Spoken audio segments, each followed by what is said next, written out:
জাকাত কখন ফরজ হয়, এর বন্টন কিভাবে হবে? জাকাত সচ্ছল ধনী বিশ্বাসীদের জন্য ফার্জ করা হয়েছে।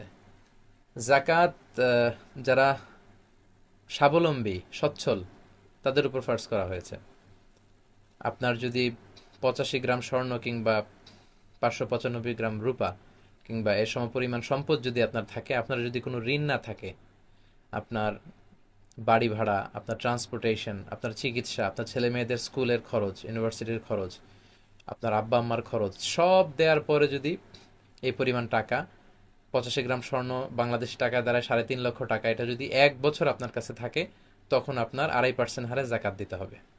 সেক্ষেত্রে শুধু স্বর্ণ না, স্বর্ণ, রৌপ্য, ব্যবসায়িক পণ্য, আপনার যদি প্রাইস বন্ড থাকে, আপনার যদি ব্যাংকে ডিপোজিট থাকে, ফিক্সড ডিপোজিট থাকে, ডিপিএস থাকে, আপনার যদি সঞ্চয়পত্র থাকে, সব মিলে যখন আপনার 1 বছর পূর্ণ হবে তখন এই সব কিছুর হিসাব ধরে আপনি সেই টাকাগুলোর উপর 2.5% হারে আপনি জাকাত দিয়ে দেবেন ইনশাআল্লাহ।